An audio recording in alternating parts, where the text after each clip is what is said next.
The robot is said to have sunk its metal claws into the worker's back and arm. Scary stuff. I'm joined by AI expert. One worker is injured last year. But if you dig a bit... My thing is, yo, Elon, my boy, why you want robots? What's good with you? What up, YouTube? It's your girl, TT Chanel. You clicked the title, you read the page. That mean it is reaction video time. Now, some robot attacked a worker. What in the iRobot is going on here? I repeat, what in the iRobot is going on here? Now, how in the... did a robot attack a worker, and why are there even robots that can attack humans? Like, what's happening? GBN News, GB News, after GB News, they're about to put us on to this robot attacking this human. Like, what's happening? By the increased use of artificial intelligence and robots. This story won't do much to calm those fears. A Tesla engineer was attacked by a robot in an incident. Of course it's Tesla. Yo, listen, if you haven't seen Leave the World Behind on Netflix, go see that after this video, and it's all gonna make sense to you. Wake up. Wake up. Like, I downloaded this little app. I think it's called ChatGPT. Yeah, ChatGPT. Because I'm like, let me see what this AI thing is. Because I ain't about to be all out the loop while everybody in the loop. Now, I don't know what's going on. No. I'm going to be one of those people that's hip to technology when I get older. You feel me? So I'm sitting like, let me see what this is about. I say, yo, ChatGPT, tell me how to feel right now. I need motivation. That shit sits this long message, very inspirational, very motivational. In like 2 seconds, it scared the shit out of me. I'll be honest with you. That reportedly left a trail of blood. The robot is said to have... I'm gonna stop talking. We just gonna let this rock. I got y'all. I just had to get that out there. Like, it's crazy. We living in our last days. He left a trail of blood. The robot is said to have sunk its metal claws into the worker's back and arm. Scary stuff. I'm joined by AI expert Andrew Eborn. Andrew, this is like something out of a... Why is he laughing? They just said a robot put his arm in somebody's back. Arm and back. And to the point where that blood was drawn and he's laughing? What type of sick shit is this? Horror movie. It certainly is, isn't it? And the joy of joining you in Twixmas sort of gets spoiled by this sort of story, doesn't it? It is the stuff of nightmares. The Texas Chainsaw Massacre is what the headline would sort of have you believe. But actually, it broke in the Times a little bit earlier today, so it didn't quite make papers. And actually, if you dig a bit deeper into the story, I've got it here, they say basically the accident is the latest recorded at the company's Tesla Gigafactory, which is indeed in Texas. And 21 workers, out of every 21, one worker is injured last year. But if you dig a bit... My thing is, yo, Elon, my boy, why you want robots? What's good with you, you weird-ass nigga? Yeah, I said it. It's because you rich, I mean, you ain't weird. Deeper, what actually happened, the robot itself was designed to move aluminium car parts and was supposed to be turned off while one of the workers did some maintenance. It wasn't turned off. I'm never getting a Tesla. Why would I want a car that a robot is behind? I know what you're thinking, TT. Most cars are made by machines. Yeah, correct. Machines is different compared to an actual robot that's supposed to be mimicking humans. Like, come on now. So it's not the headline that people talk about where it's a machine tacking car parts.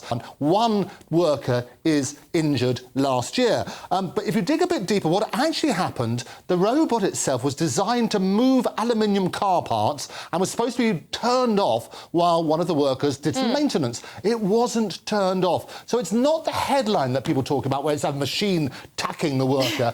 It's a normal sort of situation, which is an industrial injury as a result of the machine not being turned off. So, Andrew, this... Regardless of the fact, you saying the robot didn't necessarily attack a human, it was more so because the thing wasn't turned off. Regardless of the fact that robot not being turned off was capable of doing that, that's the problem. That's the problem. It's dangerous. We don't like it. Nope. Like Kevin Hart say, pineapples, we don't like it. Like TT Chanel say, no funny, get that out of here. It's clipped. It's out. It's dead. Party done. Party shot. Close up shop. This is a story about human failure. It is totally human error. And as you know, I'm Back to the Futurist. I talk around the world advocating the benefits of AI and robotics and how we should embrace it, because it's going to make everybody's life a lot easier. What you tend to find with any new technology, you get a lot of people who are scaremongering. And what they're doing, they're sort of turning around and saying, hang about, these machines are going to rise of the machine. It's going to come and attack.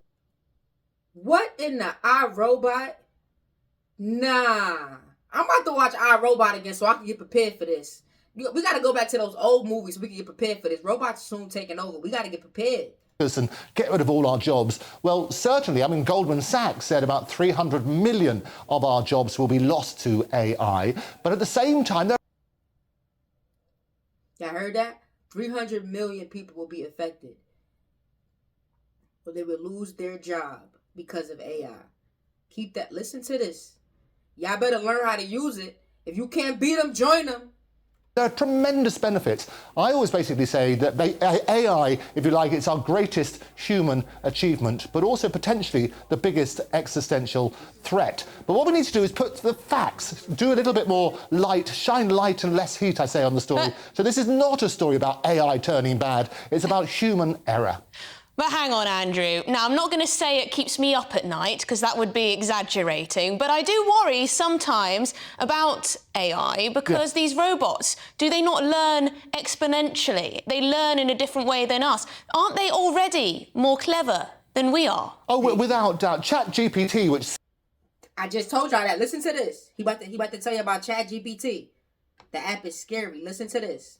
Learn in a different way than us. Aren't they already more clever than we are? Oh, without doubt. ChatGPT, which celebrated its first birthday, hurrah, in November this year, can you believe it? They worked out that it's already passing bar exams, it's already passing medical exams. But what? ChatGPT is passing medical exams and bar exams? Make sure your lawyer and your doctor did not use AI for doctors and AI for lawyers. Like, this is insane. chatting to ChatGPT is supposed to be better than chatting to your GP, because you can get an appointment, it's more empathetic and so on and so forth. Also, there's been seismic developments and advances in medicine. Lots of diseases are being cured as a result of artificial intelligence. And I predict that what's going to happen as well is you're going to get much more fake news. As you know, I do this regular feature here on this glorious channel called Fake or Fact, Andrew Eborn's Fake or Fact, and we look at a lot of those stories. And if you think about fake videos, you talk about sort of artificial created images, there's going to be lots of that, especially as next year we're going to have at least an election here, probably, as well as in the US. So expect to see a lot more of those. Yes, it could definitely have an impact on our democracy, that's for sure. But hang on, aren't some of these AI boffins, the likes of Elon Musk, actually warning, hang on there, let's slow down with this, we're not sure what we're creating, because if we're creating bots... Wake up. ...that are more clever than us, well, only a few steps away from them taking over. No, absolutely. And I'm a musketeer. A lot of people have a go at Elon. And he came over to the great first ever worldwide AI safety summit, which we had right here in the UK at Bletchley Park, the home of where they cracked the Enigma code. And basically they said, absolutely, you have to understand the technology and make sure there are these safeguards in place to make that make sense. So absolutely, the way we're going to do, work out what the technology can do, work out how we can harness it, but beware of the risks as well. Yes, well, what are the other risks that people are talking about? People are talking about AI being used in war, in conflict, and that could lead to very, very damaging consequences. Well, they always say, and again in the Andrew Eborn's Fake or Fact, we've been looking at lots of these stories. The first casualty in war is always the truth. And whilst there are horrendous images coming out of not just Gaza, but also Ukraine still, a lot of those are artificially generated. I'll give you an example. Within 48 hours, I think it was, of the atrocity and a terrorist attack on the 7th, what happened is basically there were about 50 million posts on social media, a lot of them using artificial images, whether they were artificially created, showing people in rubble and so on and so forth, or actually what they call invented ones, where they've got using old footage and relabeling it. So you have to, the best thing I would advise everybody is question everything. There's going to be a lot of false information. We're drowning in a sea of information, most of which is false. Well, there you go. A warning from Andrew Ebon to not believe all that you read or see. It could be done by a bot. Thank you very much indeed, AI expert Andrew Ebon. Always fantastic. Man, listen, we living in our last days. Thoughts and prayers to y'all. Be careful, stay safe. Go watch Leave the World Behind. Drop that comment, subscribe for the vibe. It's TT Chanel. I'm out.